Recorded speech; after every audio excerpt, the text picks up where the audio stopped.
Raiders, this is the biggest bait of them all, and it will start on Tuesday. This will be the very first event for Odin Faefather, right before the fusion starts. Now, hear me out, guys. You do not want to engage with this unless you're feeling extremely lucky, unless you have tons of shards and you don't really care about the fusion, you don't really care about the future deck of fate on Freya. Now we know that the deck of fate will not happen before the fusion, and that is good news because it might happen during the fusion. So we kind of like have an idea of what sort of shards we need to get the fusion done, the deck of fate, etc. Or even better, it might happen after the fusion, and that's exactly what we kind of want, because like this we will have a much higher chance to get both of the legendary champions. Now, the very first event for Odin will be the following, guys. This Tuesday, September 3rd, they're planning to launch 2 events simultaneously. They're planning to launch a 2x event for Void Shards, which is great, right? Because we're going to have a double chance to summon legendaries, double chance to summon epics, and overall is one of the best time to summon shards. On top of it, they are going to do a 10x event to summon Odin Faefather from Void Shards. Now, this is definitely the best time to summon for a specific champion outside of guaranteed events. The reason for it is because you have a 2x and a 10x at the same time, which overall is better than a 15x that's going all the way up to 25x. Mainly because you have a much higher chance to summon legendary champions. Now, keep this in mind, guys. A 10x chance, a 15x chance is pretty much almost nothing unless you're lucky, okay? If you guys have been watching my videos for the last few years, right, probably you saw me trying on so many different 10x's, 15x's, and basically not really getting them, okay? You do require a lot of luck in order to make it work. We know what the fusion does. We know that we will require some shards in order to get that done. Most likely, we will require to engage with both of the summoning events, not just one. So you need to keep that in mind as well. They've already mentioned that Freya will be part of a Deck of Fate event, which most likely will require us to open shards, maybe to open soulstones next to it, and most likely to to farm artifacts rather than level up champions, you know? So this as well will be a pretty costly event. Now, one thing to keep in mind, guys, all of these champions, every single one of these champions will be available once the Asgard Divide event will end, okay? It's not like Odin will disappear. Plus, they will make a different event for Odin where a winner of the Champion Chase tournament will get to win Odin.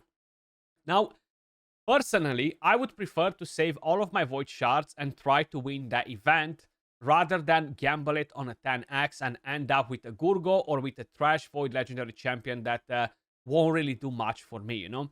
At the same time, a lot of you guys might be getting lucky, but I still want to make you aware of it, and I still think that is not the best choice to jump on these events unless, as I mentioned, you're feeling extremely lucky for whatever reason, or you have a lot of shards and you don't really care about it and you want to get the new Pokemon, you know? Odin is actually a very solid champion. Personally, I would definitely love to get him live arena. Even for classic arena, in some cases, he might end up in being really solid. But he is a very good champion. The A1, he has the Berserk debuff, which honestly, it sounds good, but it's not what makes the champion interesting. This skill right here, very, very powerful. Especially if you can build him on a pinpoint set. Getting the defense down, remove the buffs, the stun is going to be absolutely massive with a pinpoint set because he's not going to get polymorphed, right? So this will 100% absolutely annoy the enemies. What makes him really, really nasty is this skill. If you build him with crit rate and crit damage, he's going to one-shot pretty much any champion, anything in the game. And I will have a video dropping on a damage build on him on a Wednesday, if I'm not mistaken, so definitely stay tuned for that. But he is a beast with this skill. Plus, he can revive as well with it when he kills somebody. The passive, every 9 turns, which means my 4 turns in arena, your 4 turns, and then whoever else takes a turn, will basically make him proc the block damage and spread it on the entire team. which will be absolutely massive again, you know? And you have this disgusting speed aura for arena battles, 40% speed aura, guys. This is just crazy. Like, the highest speed aura in the game, if I'm not mistaken, is Carnage, and he has 33%. I think Lord Shazar has a 32%, and then all the rest of the champions have 30%. So 40%, of course, only for Void champions will be massive, you know, because most of the meta champions are either Void, Mythicals, and we have a couple that are non-Void, basically, that are super solid, but most of the meta ones are either Void or Mythicals, you know, so it's definitely a very solid aura. Thor is not in-game, guys. We already saw what he does. He's basically a damage dealer. And one thing to keep in mind, even I kind of like got a bit baited by it, he doesn't ignore defense with his kit, right? So everybody, including myself, was like, well, it might end up in being disappointing. And the reason why I was thinking that is because I just know how Plarium usually releases champions. Super low multipliers, and they end up in being not very good. I feel like Thor is going to be very solid. Now, we do have a lot of champions that don't ignore defense and deal crazy damage. Take, as an example, Taras. Crazy damage with his skill. Very, very powerful. Quintus with the A1. Very powerful as well. He doesn't ignore defense. We have Harima, which is very, very powerful. And guess what? She doesn't ignore any defense. We have Ninja, who doesn't ignore any defense, and he's still very, very strong.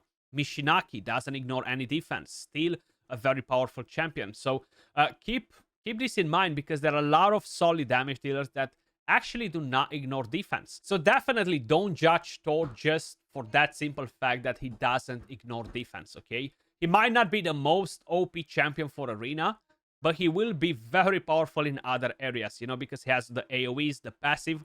So a lot of you guys are kind of like in a situation where, well, I can only get one champion done. I'm going to YOLO my Voids and try to get Odin because he's the best out of all three of them. No doubt that Odin is very strong. Freya, she's very strong as well. A lot of people are trashing her for whatever reason. I'm seeing a lot of people saying that Freya sucks, she's not good. Listen, a 3-turn cooldown cleanse with turn meter and immunity is not that common, okay? It's not the most OP skill, but it's a very good skill. Then you have the shield. And the craziest thing on her is the passive. Personally, I love this for Arena. But a lot of you guys might be struggling with content in, I don't know, maybe in the Hydra clan boss. You cannot keep all of your champions alive. Well, this will help you to keep at least one of your champions alive and give them an instant turn. Give them a chance to basically get some healing back if you have Life Drinker as a mastery. Or even in dungeons, you know, like, she's going to be a pretty solid carry. So definitely don't sleep on her. Don't sleep on Thor just because Odin is the most OP. As I mentioned, a 2x with a 10x event is great. It's the best outcome that we can get out of a guaranteed event. But to be honest, the chances are still extremely low. And these events usually favor people that have tons and tons of shards, people that spend a lot of money, that constantly buy shards, and they don't care if they don't hit the 10x champion in 2, 3, 4, 5, 6 legendary pulls, because they know that eventually they will get him, because they will burn pretty much every single void shard that they can get from the shop. Now, the majority of you guys are not in that situation, including myself. That's why I will personally skip the 2x 10x. I only have 29 voids. That's fine. I'm gonna save more for when they're going to do the champion chase tournament for Odin, and maybe they're gonna do it during a 2x Ancients. It's the best outcome. They're the cheapest shards. You can buy them with gems. You can, of course, get a lot of epics like this, and it's the best outcome if you are in a decent group, you know. The 2x sacreds with the champion chase and having Odin as the main reward is the worst possible outcome, because you need tons of sacreds to basically really get some points in there, and honestly you won't get a lot of epics from the other shards on a 2x. So I just wanted to kind of like make you aware, guys. Do let me know your thoughts in the comments down below. Do you think a 2x with a 10x is enough to make you want to open your void shards to try and get Odin, even though that can jeopardize the Deck of Fate or the fusion, because you might not have enough shards from the rest? Maybe you only have 10 voids, but you know what? 10 voids in a summon rush, 2,000 points. In a Deck of Fate, most likely around 2000. Actually, no, way more than that. You're gonna have, I think, 1000 points per void shard or something like that, maybe even more. So you're gonna get tons of points from void shards in a deck of fate as well. So as I mentioned, if you are not a freaking mega kraken, don't get baited by this event, because now we know exactly what Plarium is planning, and they've basically hit the nail in the head with this one, because the majority of the players will want to get Odin over the other champions. So a lot of people will get baited, you know. Is the reality. A lot of you guys might say right now, no, I'm not planning to open any, and as soon as the event starts, you're gonna be all shaky like a shard junkie, and you're quickly gonna jump to open your shards, you know. That's what happens usually. So let me know your thoughts in the comments down below, guys. I do love Odin, but I'm gonna skip this 2x 10x, and hopefully I will have a decent bracket during the champion chase tournament, and I'm gonna win him from there. If not, you know what, I'm gonna have another chance to get him in the future. 100% they will make more 10x events, more 15x events on Odin, and maybe I'm gonna try to get him at a different time when I'll be more prepared for it and I don't have to worry about the fusion and the deck of fate. But as usual, guys, that was all for this video. I just want to keep you guys on high alert. Much love, appreciate all of you guys watching. If you enjoyed the video, smash a like, subscribe to the channel, drop a comment, help with that YouTube algorithm, and I'll catch you all in the next one. Peace.